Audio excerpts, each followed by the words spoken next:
नमो अनंतां नमो सिद्धां नमो आयर्यां नमो वचां नमो वै संकुशां नमो समय साराय स्वानुभूत्या चकास्ते चित् स्वभावाय भावाय सर्वभावान् परचते मंगलम भगवान वीरो मंगलम गौतमो गण मंगलम कुंद कुंडाय जैन धर्मस्तु मंगलम सर्वमंगल मांगल्यम सर्वकल्याणकारकम प्रधानम सर्वधर्मान् जैनम जयतु शासनम ओंकार बिंदु संयुक्तम नित्यं ध्यायन्ति योगिनः कामदं मोक्षदं चैव ओंकाराय नमो नमः।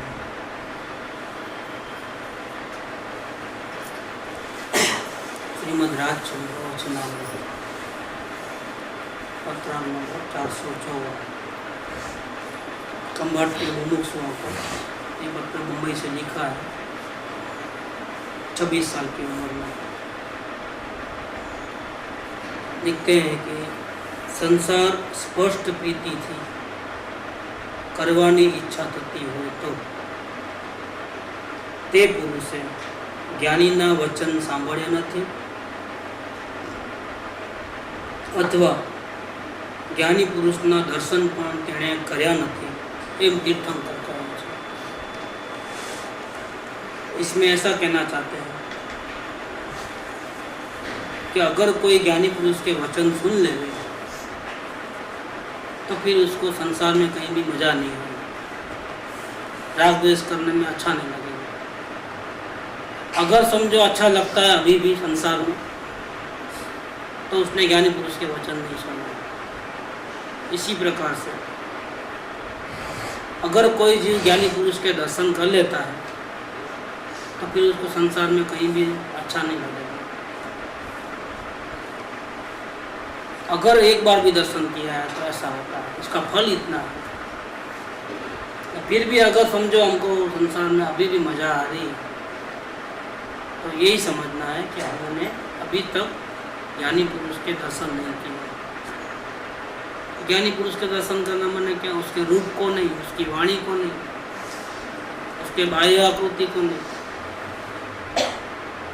ज्ञानी पुरुष के दर्शन करना माने कि संयोग, जिस संयोग में हम रहते हैं उस संयोग में वो रहते हैं। इसी काल के जीव हैं, समकालीन, वो भी हम जैसे हैं, उनको भी सुख दुख के प्रसंग आते हैं, हमको भी आते हैं। तब वो सुख दुख के प्रसंग में किस प्रकार से निर्लेप रहते हैं, उनकी निर्लेपता किस आधार पे टिकी हुई है? ये टेम्परवरी है, कंट्रोल्ड है या सहज है? निर्लेपता के दो पे ज्ञानी, कोई का मनोबल बहुत ज़्यादा रहता है तो पीड़ा होती है तो सहन कर लेता है, कंट्रोल कर लेता है। अपने भावों को दबा देना, कंट्रोल कर लेना, तो उसमें तो कर्तृत्व भाव है। समझो हमको गुस्सा आ रहा है लेकिन हम नहीं करेंगे, इतने लोग बैठे हैं, सबके सामने गुस्सा करेंगे तो अच्छा नहीं लगेगा। इसलिए हमने क्या किया कि मौका सही नहीं होने से दबा दिया गुस्से को, अंदर में किसी को मालूम नहीं पड़ा। और कोई बहुत अच्छे एक्टर होते हैं तो गुस्से की जगह पे बहुत प्यार से बात करते हैं, अंदर में गुस्सा है लेकिन इतना सिफत से छुपा लेते हैं अपने भावों को कि बाहर से तो लगे कि नहीं क्षमा के भंडार है, लेकिन इन सब में धोखाधड़ी है और मन का आधार, मनोबल का आधार लिया है। किसी को वचन बल होता है, किसी को काया का बल होता है। काया का बल माने क्या? समझो शरीर में बीमारी है या कोई एक्सीडेंट हो गया, कहीं लग गया मार, तो काया का बल इतना रहता है कि वो सहन कर लेता है, मुंह में से आवाज़ भी नहीं निकलता है, उफ भी नहीं निकलता है। इसका मतलब ये नहीं कि वो शरीर से भिन्न अपने आत्मा को जानते हैं, क्योंकि ये काया के बल से ऐसा हुआ। मन के बल से दबाना हुआ है, पीड़ा सहन करना हुआ है, प्रतिकूल जो वातावरण में भी अपने रिएक्शन नहीं दिया, ये मनोबल के कारण होता है। क्या ज्ञानी को ऐसी रिएक्शन लेस प्रवृत्ति के लिए मन वचन काया का आधार लेने की जरूरत नहीं है। वो अपने आत्मा के ज्ञान के आधार से ये सब कार्य बिना किए हो जाते हैं, करना नहीं पड़ता है, बिना किए हो जाते हैं। अगर ऐसे ज्ञानी के अंतरंग परिणमन को अगर किसी ने देख लिया है, पहचान लिया है, तो समझ लो इसने ज्ञानी के दर्शन किए हैं, वरना ज्ञानी के दर्शन नहीं किए। बाहर से देखा, क्या दर्शन किया? वाणी सुनी, क्या दर्शन किया? वाणी सुना वो नहीं, वाणी सुन करके हमारे में क्या चेंजेस आए? अगर चेंजेस नहीं आए तो क्या फायदा? जैसे लो चुंबक है और लोहा है, लोहा और लो चुंबक को आजू बाजू में रखे तो क्या हाल होंगे? कि अलग नहीं रह सकते, वो जॉइंट हो जाएंगे। क्योंकि लोहे को चुंबक का अट्रैक्शन है और चुंबक में वो पावर है कि लोहे को अपने पास खींच लेता है। इसी प्रकार से अगर ज्ञानी के वचन सुने और हमारी आत्मा में कोई चेंजेस नहीं आए, तो ज्ञानी जैसे चुंबक हम जैसे लोहे को कोई फायदा नहीं पहुंचा सके, ऐसा कैसे बन सकता है? बन सकता है कैसे? कि लोहे के ऊपर अगर पतला सा आवरण आ जाए या धूल का आवरण होवे,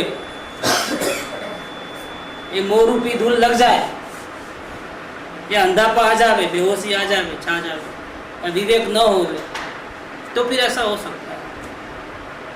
अविवेक का आवरण, मोह रूपी धूल का आवरण, संसार की रुचि का आवरण अगर है, तो विज्ञानी रूपी चुंबक हम जैसे को खींच नहीं सकते, तीर्थंकर भी नहीं समझा सकते हमारे। अगर हम में शांति की भावना नहीं है तो, अगर शांति की भावना है और ज्ञानी के वचन सुने, खलास। उसको सरेंडर नहीं होना है तो भी सरेंडर होना ही पड़ता है, और भक्ति नहीं करनी है तो भी भक्ति हो ही जाती है। ज्ञानी के गुण ही ऐसे हैं कि नहीं झुकना था, नहीं झुकना था, नहीं झुकना था, लेकिन संग का ऐसा असर हुआ और उनके रंग में ऐसे रंगे गए, उनकी वाणी के रंग में, वाणी से भी प्रेम हो गया, क्योंकि वाणी में हमारा ही महिमा है, हमारे आत्मा की महिमा है, छूटने का मार्ग है, शांति कैसे मिले उसका एक बहुत साइंटिफिक ढंग से प्लानिंग है। राग द्वेष को हटाने का जो उनके पास जो है, जैसे कि मंत्र है उनके वचन, कि उन मंत्र की आराधना करते हैं तो हमारे सारे प्रॉब्लम सॉल्व हो जाते हैं, क्रोध दूर हो जाता है, मान दूर हो जाते हैं, माया दूर हो जाती है, लोभ दूर हो जाता है। जो ये 4 बड़े बड़े सांपों को हमने अनंत काल से पाल के रखा था, वो चाहते थे कि गुस्सा न होवे, मान न होवे, मायाचारी न होवे, और मालूम था कि इनसे नुकसान होता है, फिर भी हम इनसे रहित नहीं हो सकते थे। ज्ञानी के वचन समझ में आते ही, जैसा मंत्र जादू करता है, ऐसा ऐसा जादू हो गया कि क्रोध को हटाना नहीं पड़ा। सद्गुरुष के वचनों की हमारे हृदय में एंट्री हुई कि क्रोध पीछे के दरवाजे से भाग गया, सामने ही नहीं आया। तो कैसे मैसूर के अंदर, कर्नाटक के अंदर चंदन के झाड़ रहते हैं, तो लकड़ी काटने वाले जाते हैं वहाँ पर, लेकिन वहाँ चंदन जहाँ होते हैं झाड़, जंगल में सांप बहुत रहते हैं, एक एक झाड़ के ऊपर 40-40, 50-50 सांप रहते हैं जहरीले। क्या करेगा वो? लकड़ी कैसे काटेगा? लेकिन वो घबराता नहीं, क्योंकि चंदन की लकड़ी के बहुत दाम मिलते हैं, क्या? तो काटने को जाता है, लेकिन साथ में किसको लेके आता है? मोर को लेके जाता है। और मोर क्या करता है? लड़ाई झगड़ा थोड़ी करता है। मोर तो शांत प्राणी है, लेकिन उसमें पावर इतना है कि उसके आवाज सुनते ही क्या होता है? सारे सांप जल्दी जल्दी भाग जाते हैं, रास्ता छोड़ देते हैं। देखते ही, आवाज सुनते ही गया गया। ऐसे हमारे को अगर क्रोध मान माया लोभ से पीछा छुड़ाना है तो सदगुरु रूपी मोर को हाथ में रखना। कभी मोर बोले, कभी पिए बोले, कभी क्या क्या बोले सदगुरु, क्या? कभी किशन कन्हैया बोले। सदगुरु के अनेक रूप हैं, और सदगुरु रूपी मोर को रखोगे तो क्रोध मान माया लोभ अशांति भय डर चिंता, क्या, शंका कुशंका उलझन सारे गायब हो जाते हैं। गायब बिना किए गायब हो जाते हैं। ये बात इधर है कि सत्पुरुष को आपने सुना, उनके वचनों को समझा, और अगर आप में क्रोध मान माया लोभ के ऊपर असर नहीं आती है, वो मंद नहीं होते हैं, अभी भी आपको संसार में उतनी रुचि है जितनी पहले थी, फिर आपने सत्पुरुष के वचन नहीं सुने, ना ही उनको देखा है। किसने कहा? तीर्थंकर ऐसा कहते हैं। जैन परमेश्वर, इनको केवल ज्ञान हो गया है, संपूर्ण राग द्वेष रहित है, उनकी वाणी में सत्पुरुष की ऐसी महिमा आई। ये सत्पुरुष की महिमा के वचन है कि सत्पुरुष के वचन में इतना जादू है, सत्पुरुष के दर्शन में इतना जादू है कि हमको नहीं झुकना है, लेकिन झुकना हो जाता है। और एक बहुत बड़ी अचरज की बात है कि हम झुकते हैं और गौरवशाली मानते हैं अपने आप को। देखो, झुकते हैं तो दीनता नहीं महसूस करते हैं, झुकने में हमारी छाती फूल जाती है, गौरव समझते हैं। वाह, जहाँ झुकने में भी शांति मिले, गौरव प्रदान होवे, अपने आप को सौभाग्य माने, अपने पुण्य का उदय माने, और दीनता अंश मात्र भी नहीं आवे, ऐसी अगर कोई जगह है तो वो सदगुरु के चरण ही है। बाकी संसार में कहीं भी झुक जाओ, क्या होता है? अपने को छोटा मानना पड़ता है, झुक जाना पड़ता है, मतलब शर्म आती है। क्या? मेरे चाय की पत्ती खत्म हो गई, अगर एक चम्मच देना, तो मांगते तो है, चाय का प्रेम है ना, जो बाजू वाले से भीख तो मंगाता है, लेकिन ये काट करके जाना पड़ता है। आपको जब जरूरत है तो ले लेना, नहीं तो मेरी आने वाली है ना, बुझा दूंगी। क्या? ऐसा मांगने में अपना काम तो निकल जाता है, लेकिन दीनता तो जरूर महसूस होती है। और यहाँ झुकने में कोई दीनता नहीं, और मांगना नहीं पड़ता है, सिर्फ झुकना ही काफी है। कि जो मिलते हैं ना, जो मिलता है ना, वो बिल्कुल मुफ्त में मिलता है, परमात्मा या मोक्ष। कहना नहीं पड़ता है कि हमको दे दो। देखो इधर 230 है शायद, 31 है, देखिए भक्ति का स्वरूप क्या है। सत्पुरुष की महिमा है तो भक्ति का क्या स्वरूप है? देखो,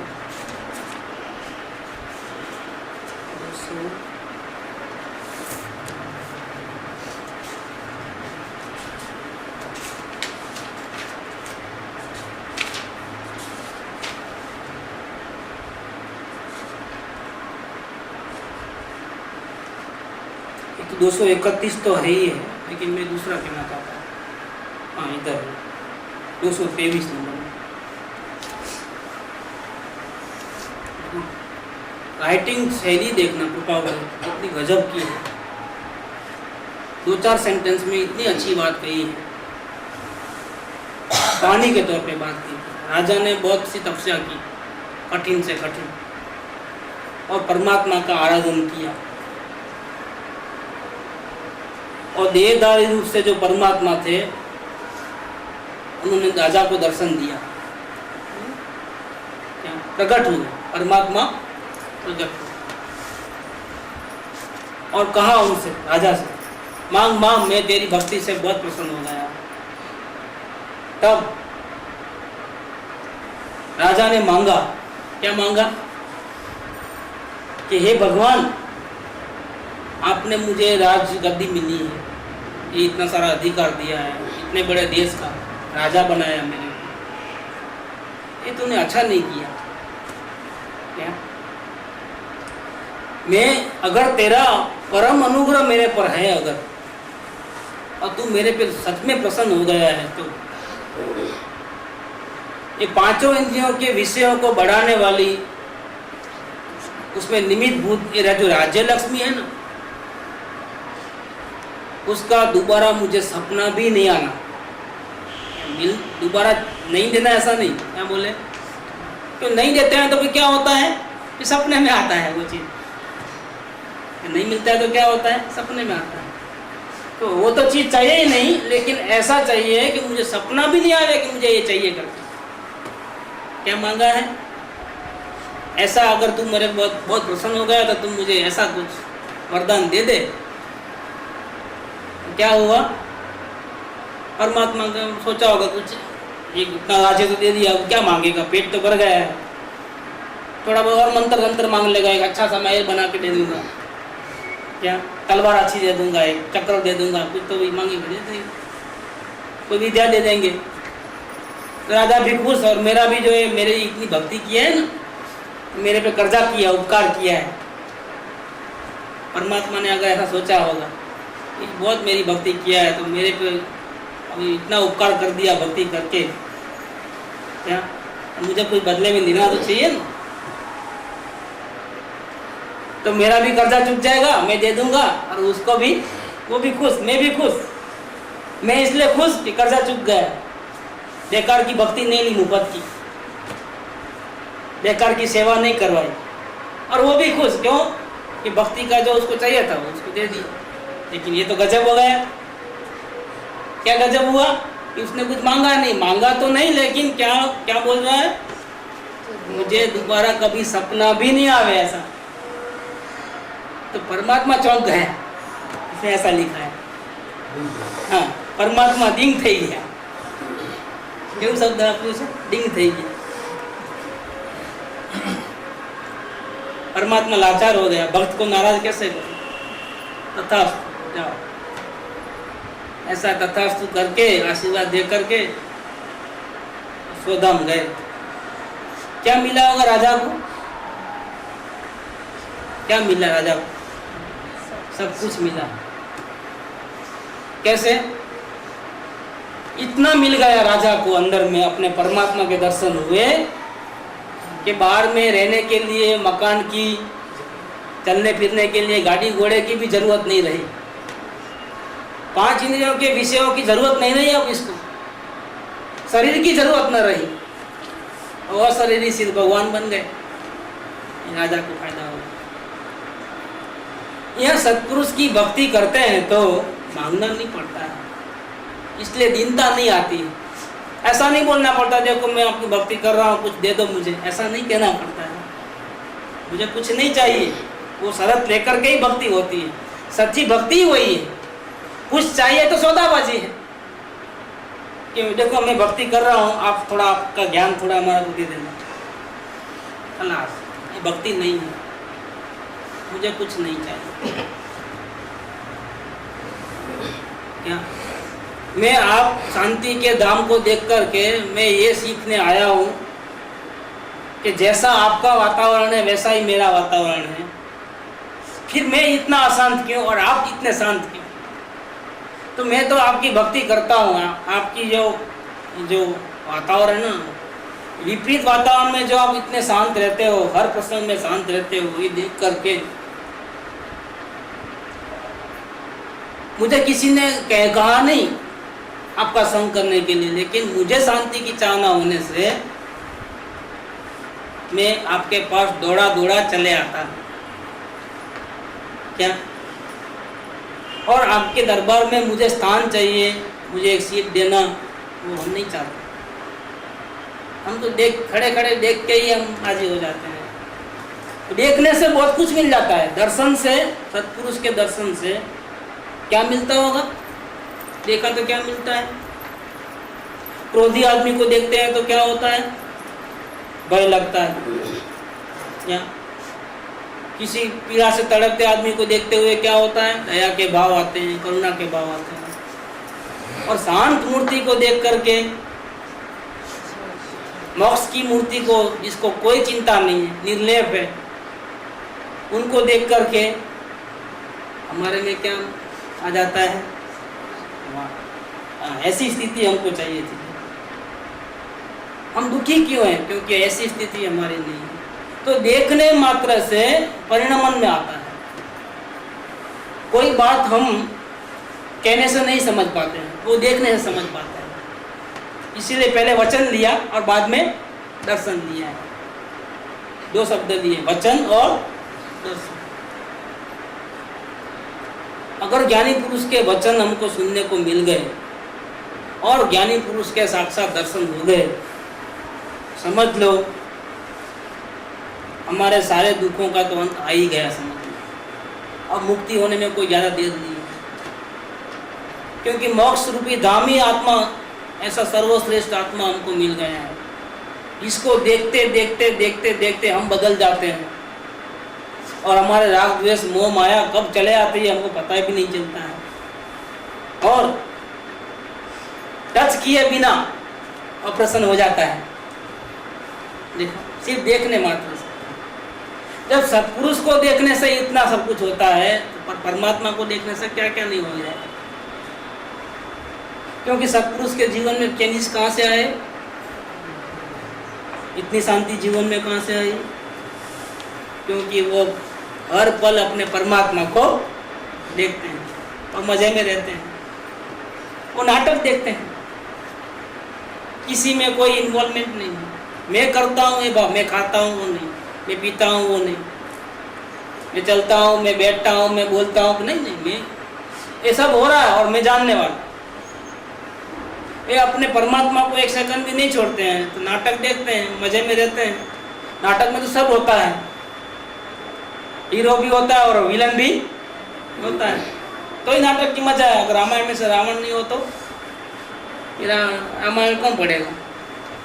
महाभारत में दुर्योधन को निकाल देना फिर क्या होता है? मजा ही नहीं आएगी। सब अच्छा अच्छा अच्छा, क्या सीरियल में मजा क्या आती है? कोई फाइटिंग होवे, झगड़ा होवे, चुगली होवे तो मजा आवे कुछ। सब अच्छा अच्छा क्या मतलब? बोर हो जाते हैं सब अच्छा अच्छा अच्छा अच्छा। तो नाटक देखना है और नाटक देखते हैं और फिर भी हैरान नहीं होते हैं, न राजी होते हैं न दुखी होते हैं। क्यों? क्योंकि वो निरंतर अपने परमात्मा को देखते हैं, मजे में रहते हैं, शांति में रहते हैं। उनको देखने से हमको पता चल जाता है कि संसार में रहना है तो भैया कैसे रहना चाहिए। और वो भी कला हम सीख जाते हैं तो हम भी वैसे हो जाते हैं। जैसा संग वैसा रंगमा रंगी गयो रे, प्रभु तारा ही रंगमा रंगी गयो। ये रंग लगता है, वो नहीं रंग दो प्रभु जी, अपना ही रंग मोहे रंग दो प्रभु। ज्ञान में मोह की धूल लगी है, उसको मिटा दो प्रभु जी। क्या? रंग दो प्रभु। पर इसमें एक ज़रूरी बात यह है कि ज्ञानी के दर्शन तो होते हैं, पर जो अंतरी दर्शन करने के हैं वहाँ पर खामी रह जाती है। जैसे बताएं कि ज्ञानी निर्लेप कैसे रहते हैं। दर्शन दो प्रकार से होते हैं। अब आपका क्वेश्चन है तो क्वेश्चन ये है कि दर्शन तो करते हैं, फिर हमारे में चेंजेस क्यों नहीं आते? कि दर्शन दो प्रकार से होते हैं। एक दर्शन होते हैं चर्मो चक्षु से होते हैं और दूसरा दर्शन कैसे होता है? ज्ञान चक्षु। अभी हमको कौन से चक्षु चाहिए ज्ञानी के दर्शन करने के लिए? ज्ञान चक्षु। लेकिन वो हमारे पास है कि नहीं है? कि है तो हमारे पास, लेकिन वो ज्ञान का नेत्र खुलते नहीं, बंद पड़े हुए हैं। क्या हम बेहोश अजागरूक है ना, हमको हमारे शांति अशांति का कोई विवेक नहीं है ना, भान नहीं है ना। इसीलिए वो ज्ञान के नेत्र हमारे पास होने पर भी वो बंद होने के कारण सत्पुरुष सामने हो तो भी हम देख नहीं पाते।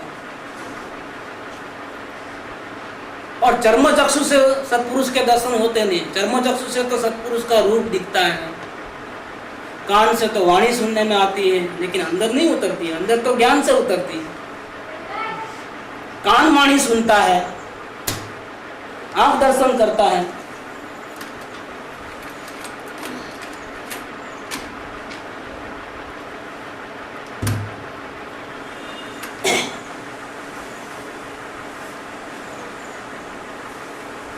दर्शन कौन करता है? आंख। और सुनते कौन है? कान। क्या? लेकिन असल में सुनी हुई बात को समझता कौन है? ज्ञान। और कहने वाले को जो देखा, देखने के पीछे उनका जो असली रूप है वो कौन जानेगा? ज्ञान जानेगा। अब वो ज्ञान हमारे पास भी है, हर एक के पास। सभी परमात्मा है, लेकिन फिर देख क्यों नहीं पाए? क्योंकि ज्ञान के नेत्र बंद थे। कैसे खोलना? आत्मा की सच्ची भावना, शांति की सच्ची भावना। क्या? तो शांति की सच्ची भावना हो गया, अगर है, टारगेट अगर सही है, शुद्ध है, प्योर है, आत्मा की शांति भी चाहिए और थोड़ा आइसक्रीम भी खाना है, क्या थोड़ा निजाम की ज्वेलरी देखने भी जाना है, ऐसा जो मिक्सअप रहता है ना, तो फिर ठीक नहीं। 99% तो मुझे आत्म शांति ही चाहिए, लेकिन अभी 1% मुझे थोड़ा बाद में थोड़ी सुविधा हो जाए तो अच्छा। ये रोग है ना शरीर का, वो दूर हो जाए तो अच्छा। खलास, वो टारगेट नहीं है। राजा ने क्या मांगा कि मुझे ये राज्य लक्ष्मी का दोबारा सपना भी नहीं आना चाहिए। क्योंकि उनकी भावना बिल्कुल सही थी। चेक कर लेना अपनी शांति की भावना ऐसी है या नहीं है।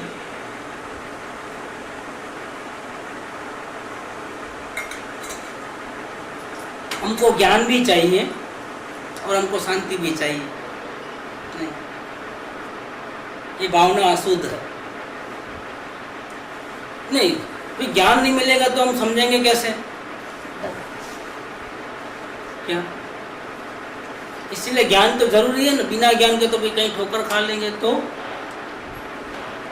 क्या?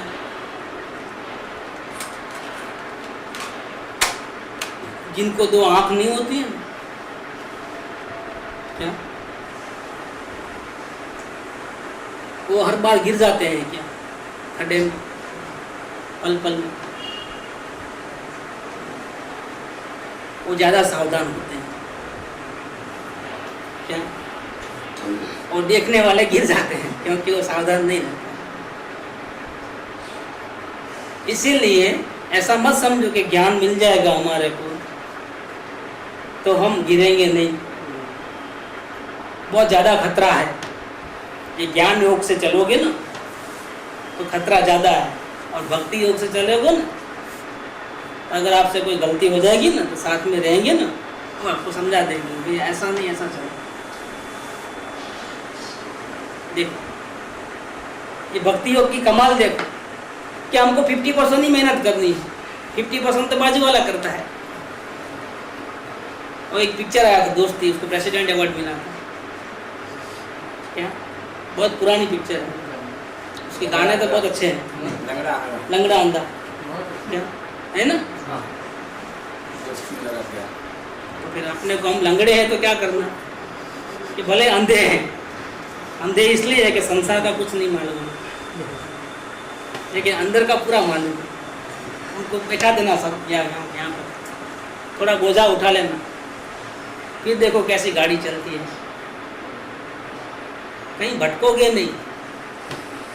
ये भक्ति योग बहुत आसान है, क्योंकि जिसके ज्ञान नेत्र खुल गए हैं उसका मार्गदर्शन हमको मिलता है, तो हम भटकते नहीं। नहीं तो कभी कभी ऐसा होता है कि बराबर घर के सामने ही खड़े हैं, पहली बार आए हैं, ढूंढते ढूंढते यहाँ तक तो पहुँच गए हैं, और फिर भी पूछते हैं कि भैया उनका घर किधर है। कभी कभी तो ऐसा होता है कि उन घर वालों का दरवाजा खटखटा करके उनको पूछते हैं कि भाई ये एड्रेस किधर है भैया, ये क्यों ऐसा होता है? क्योंकि हम अनजाने हैं। बेंसी ने भी कहा कि तू पोते आंधळो અને જાણેલાને સાથે રાખે નહીં, તો તું સાધનાનું દગ કેવી રીતે માંડીશ? ये त्रिकाणी ध्रुव की बात करने वाले और उसकी अनुभव करने वाले, जिनको गुरुदेव कितनी तारीफ करते थे, वो क्या बोलते थे हमारे को कि नहीं नहीं नहीं, गुरु तो निमित्त है, मारो गोली, गुरु उपादान में परमात्मा है, ऐसा बोलते थे कि गुरु को साथ में रखो, ऐसा बोलते थे। तो उनको पता नहीं था बेंसी को कि तो निमित्त का आधार क्यों लेना, ये तो विरोध हो गया, द्रव्यानियों के सिद्धांत का टुकड़े टुकड़े हो गए कि सदगुरु को साथ में रखना। नहीं नहीं नहीं, ये तो गलत हो गया। ये समय सर तो ऐसा नहीं बोलता है, समय सर बोलता है कि सब भगवान अपना है और गुरु हेल्प नहीं करते हैं। क्या उपादान में जोर नहीं है तो गुरु क्या करे? और बेंसी क्या कहते हैं, जिन्होंने समय सर को अपने अंदर में अनुभव किया है कि तू अंधा है, तुझे कहाँ मालूम है परमात्मा क्या है? क्या? और जानने वाले को अगर तुम साथ में नहीं रखोगे तो तुम्हारी साधना होगी कैसे? परमात्मा नहीं मिलेगा तो साधना कैसे होगी? असल में हम तो साधना कर ही नहीं सकते, ये तो परमात्मा की कृपा होती है तो ही हम साधना कर सकते हैं। इसीलिए साधना करना है, मोक्ष में जाना है, दुखों से छूटना है, क्रोध मान माया लोभ को खत्म कर देना है। हमारी कोई हैसियत नहीं है, परमात्मा का दर्शन हो जाएंगे, उनके साथ मिलेगा तो हम कर सकते हैं, बाकी हमारी तो कोई ताकत नहीं। पूरे शास्त्र पढ़ ले वे, पूरी पूजा भक्ति कर ले वे, तो भी हमारे में वो ताकत नहीं है कि बिना परमात्मा की सहाय हम कुछ शास्त्र में से निकाल लेंगे या कुछ पूजा भक्ति करके किसी को प्रसन्न करके राजी कर करके हमारे दुख दर्द को मिटा देंगे। ये भक्ति मतलब सेवा की रिश्वत दे करके, चरणों में झुक करके, सामने वाले को प्रसन्न कर करके, रिश्वत खिला करके हमारा काम करवा लेंगे, ऐसा कोई मार्ग नहीं है भैया। प्रसन्न भी नहीं होंगे ऐसा। इसीलिए ये भक्ति कैसे होते हैं कि भक्ति करने ही नहीं पड़ती और मांगना भी नहीं पड़ता है। ये सदगुरु के चरण ही एक ऐसा प्लेस है कि जहाँ झुकने में हम अपने आप को बहुत सौभाग्यशाली समझते हैं। वहाँ दीनता नहीं आती है और कुछ मांगना नहीं पड़ता है, क्योंकि बिना मांगे ही सब कुछ मिल जाता है। सब कुछ क्या मिलता है? दुनिया की ते तो प्रभु है, देखो अपनी स्तुति में है, सु प्रभु चरण कन्हे धरूं आत्मा थी सौ, ये तो प्रभु। परमात्मा की भक्ति करने से क्या मिला? ज्ञानी पुरुष की भक्ति करने से क्या मिला? हमको परमात्मा मिल रहा है। मारो धन्य थयो आज अवतार के मड़िया मने, एक ज्ञानी रूप परमात्मा और दूसरे अपने परमात्मा। लेकिन वहाँ सरेंडर हुए बिना ये परमात्मा के दर्शन भी नहीं होते, क्योंकि गेट पास उनके पास है, तिजोरी यहाँ है लेकिन उसकी चाबी किसके पास है? गेट पास किसके पास है? सदगुरु के पास। तो दो प्रकार से दर्शन होते हैं, एक चर्म चक्षु से और एक ज्ञान चक्षु से। और ज्ञान चक्षु हमारे पास है, लेकिन उसको खोलना है तो क्या करना? शांति भी दे दो थोड़ी और थोड़ा ज्ञान भी दे दो। नहीं, ज्ञान को बिल्कुल नहीं मांगना, तो ये ज्ञान नेत्र खुलेंगे नहीं। सिर्फ शांति को मांगोगे तो ज्ञान नेत्र खुल जाएंगे। ज्ञान तो मुफ्त में मिलता है। जैसे गेहूं बोते हैं तो क्या होता है? घास नहीं होगी खेत में, वो तो बिना बोए क्या घास होती है। लेकिन हमको किससे मतलब है? गेहूं से मतलब है कि हम खेती किसकी करेंगे? गेहूं की करेंगे। कि घास कि अपने गौआ को खिलाने के लिए घास तो मुफ्त में बिना बोए मिल जाती है। जहाँ गेहूँ होंगे वहाँ घास तो होगी ही होगी। वो मांगने की चीज थोड़ी है, ज्ञान मांगने की चीज थोड़ी है। मांगना है तो एक ही चीज मांगना, दूसरी चीज मांगना भी नहीं। वो क्या चीज? शांति। मांगने का मतलब भावना रखो, दे दो ऐसा नहीं, कोई किसी को दे नहीं सकता है, लेकिन हमको शांति की सच्ची भावना होती है तो हमारे कदम अपने आप सतपुरुष की खोज करते हैं, सतपुरुष की वाणी के कांटेक्ट में आ जाते हैं, सतपुरुष के दर्शन भी हो जाते हैं, उनके साथ रहने का सौभाग्य भी मिलता है, उनके भक्त बनने का भी हमारे को सौभाग्य मिलता है। क्यों सौभाग्य मिलता है? तो अगर भक्ति मिल गई समझ लो तो मुक्ति तो निश्चित हो गई। अभी भले आत्मा के दर्शन नहीं हो, लेकिन भक्ति मिल गई, जाओ मुक्ति निश्चित। तो 288 में ये लिखा है कि भगवान बहुत कंजूस लगता है, सभी को मुक्ति देता है लेकिन भक्ति सभी को नहीं देता है। ऐसा क्यों? कि मुक्ति से भी ज्यादा इंपॉर्टेंट है क्या भक्ति? कि मुक्ति तो मुफ्त की है, सबको दे दो, बांटो। भक्ति नहीं, जा चेहरा देख करके दो, किसको देना किसको नहीं देना। क्या नौकरी सबको नहीं दी जाती है, सबको सेवक नहीं बनाया जाता है, नहीं तो ये सेवक बन जाएगा। इनको काम क्या दूं, इतने लोगों को इकट्ठे कर दिया है। क्या बैठे बैठे भगा देना पड़ेगा और वो अच्छा नहीं लगेगा, और फिर क्या 10 नौकर आ गए, उसको कौन सा काम दूं, उसमें वो पागल हो जाएगा। क्या इसको कौन सा काम दूंगा? एक काम के लिए 2 आदमी को भेजना मतलब नहीं है, डबल किराया लगता है, बस का, साइकिल का, सबका। एक काम के लिए एक ही काफ़ी है, और 2 जने आ गए तो क्या करोगे? और फिर वो वहाँ धमाल करेंगे, लड़ाएंगे दोनों आपस में। जो चीज़ लाने गया ना वो रास्ते में फूट जाएगी, तो ऊपर से नुकसान हो जाएगा, टाइम बिगड़ेगा, ऊपर से पगार देना पड़ेगा, सब पंचायत। भक्ति सभी को नहीं देना है, भक्ति तो चेहरा देख करके देना है। किसको देते होंगे भक्ति? सद्गुरु भक्ति किसको देते होंगे? जिसको सिर्फ शांति की भावना है उसको भगवान भक्ति देते हैं, ज्ञान नहीं देते हैं, क्योंकि ज्ञान तो फिर भी पीछे पीछे आता ही है। जिसको भक्ति मिल गई उसको मुक्ति मिल जाएगी, तो मुक्ति के लिए ज्ञान तो देना ही पड़ेगा ना। तो जिसने ज्ञान मांगा उसको भक्ति नहीं मिली तो वो 0 हो गया, और जिसने भक्ति मांगी ना उसको ज्ञान भी मिला और ऊपर से मुक्ति भी मिली। ये भक्ति का प्रताप ऐसा है। इसीलिए महिमा का वचन 454 के अंदर कि ज्ञानी पुरुष के वचन सुने और ज्ञानी पुरुष के दर्शन मिले, और फिर भी अगर तुझे संसार के सारे विषयों में तुझे मजा आती है, इंटरेस्ट होता है, हम कहते हैं तूने देखा ही नहीं है ना सुना है, जा। ऐसा कैसे बन सकता है? इम्पॉसिबल, बन ही नहीं सकता है।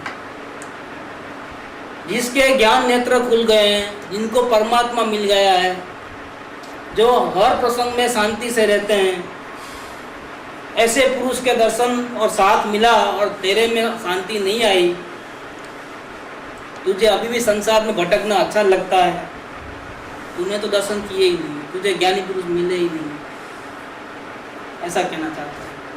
ये तीर्थंकर भगवान ने ऐसा कहा।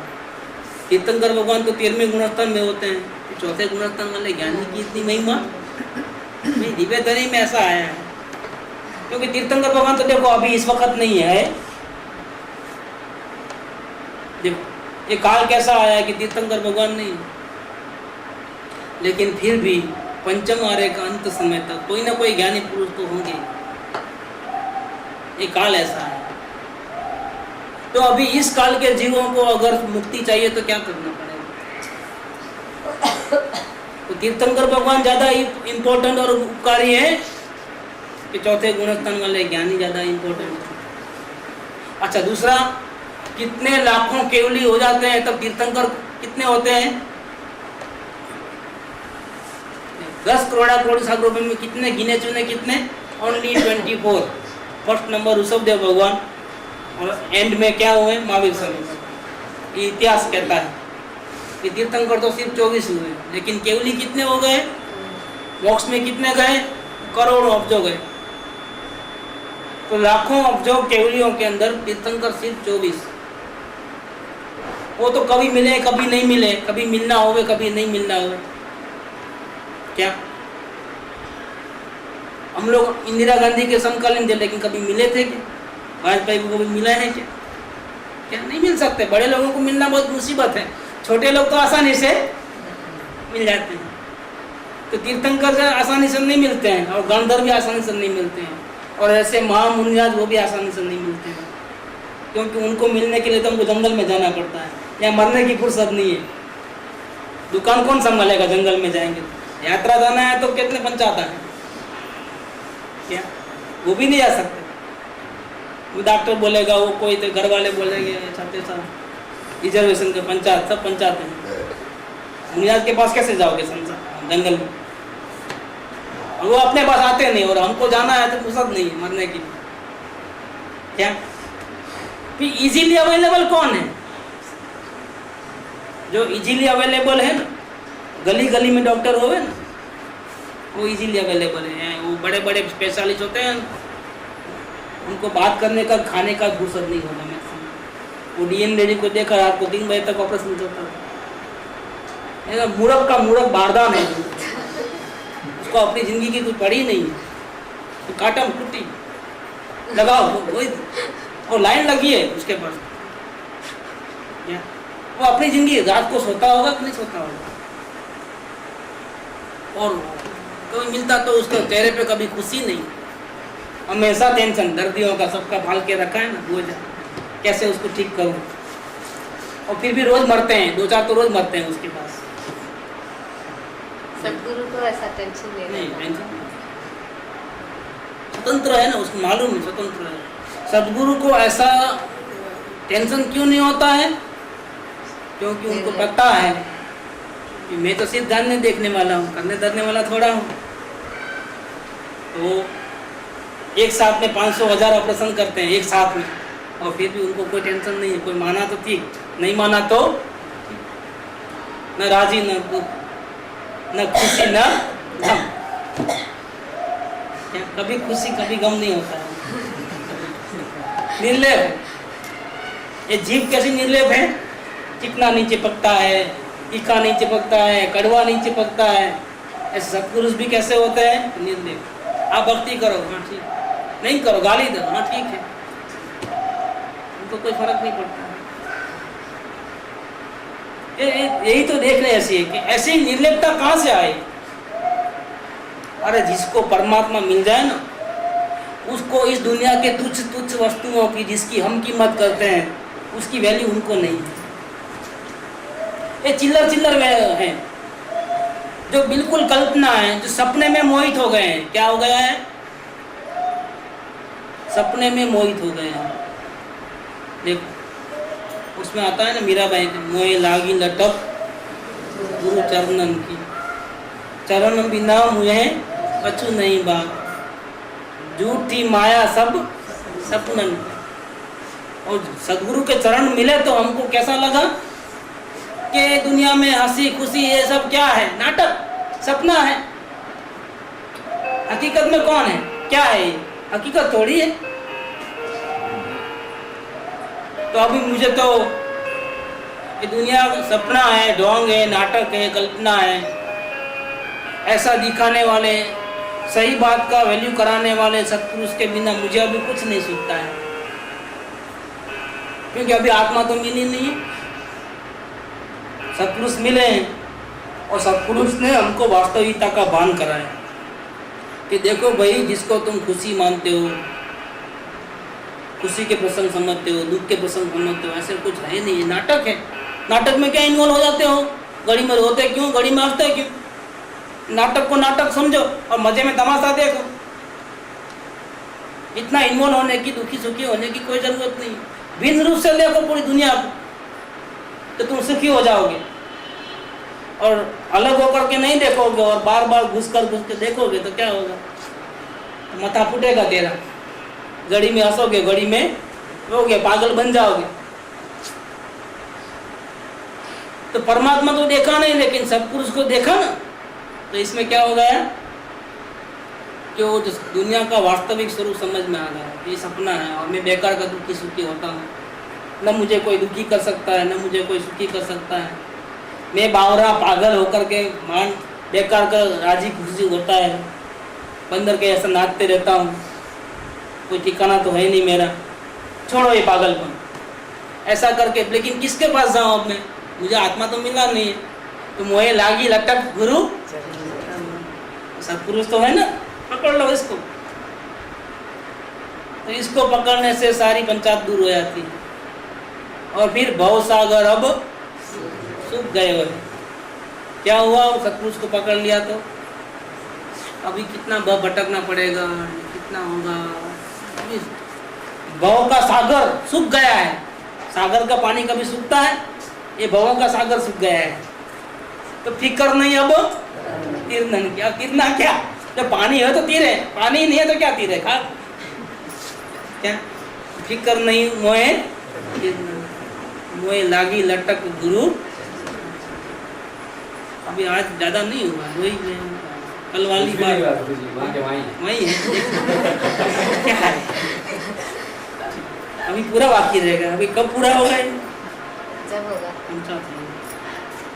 ठीक है, पूरा ही करें आपका। सुखदानंद सुसंग